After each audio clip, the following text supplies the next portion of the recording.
State versus Tyreek Nelson Black. Appoint the public defender. Yes, Your Honor. All right, the public defender is appointed. Bail Commissioner's recommendation. Your Honor. I will indicate, first of all, it's an on-site arrest. I did read through the report, and I will clearly make a finding of probable cause for the crimes, including the crime of murder. But go ahead. Your Honor, he has no criminal history. He is 21 years old. He is a lifelong resident. He reports that he is gainfully employed.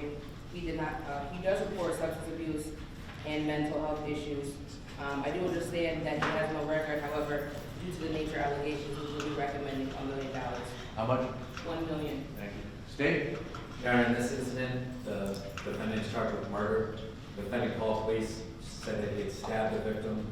He further said that it was a couple of times. When officers arrived, he refused to open the door and threatened the officers that he would stab them if they entered. There was a 3-year-old child present for this incident.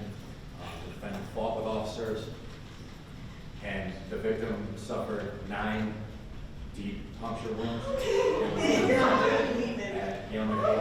State police said bond should be $2 million. Counsel? Thank you, Your Honor. As stated by Bill, Mr. Black is 21 years old, grew up in Hamden, Connecticut. He's been a native of our state his entire life. He attended school, graduated from ACES, and as stated, he has no criminal record. Your Honor, Mr. Black is truly a product of his environment, his upbringing. His background consists mostly of depending on state benefits, grew up in foster care, multiple ineffective DCF involvements. Lack of guidance and support led Mr. Black down the trail of mental health issues. He has multiple diagnoses, including PTSD, multiple stays at inpatient services, outpatient services, and many prior suicide attempts. Even though through all this turmoil in his life, he was trying. Prior to this incident, he was working part-time in Wallingford as a flagger. He had recently completed programs in treatment and was doing well. Mr. Black is also extremely remorseful for this incident.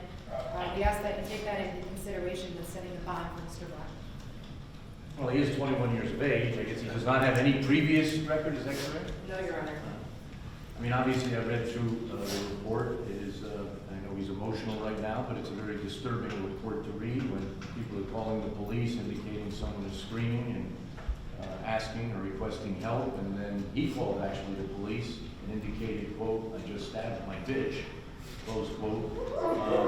The police were able to get the child, I guess, out through a window, the 3-year-old. He finally let the police in, according to the report. And I believe the defendant, even down at the station, did not disagree.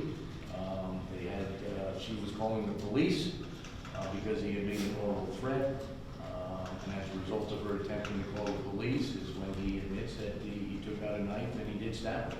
It does indicate, as the state said, that it looks like there were a number of numerous wounds on the victim. The victim was alive when the police were there, but obviously she succumbed to these injuries. Also sounds like they had a prior relationship some time ago, and there was some attempt over the last few weeks, according to the defendant, to rekindle it. It certainly calls for a serious bond, a domestic homicide of someone. I'll set the bond at $2.5 million at this particular time. It's going to be transferred over to Part A. That's where the serious cases go, through 35 Church Street. I'm going to transfer it over there for January 14th. The bond is set without prejudice. Certainly, if you're going to get a public defender over there, they would have the right to argue the bond again over there. But January 14th would be the next date at 235 Church Street. Thank All you. right, thank you. Your brother's gonna die out in the fish.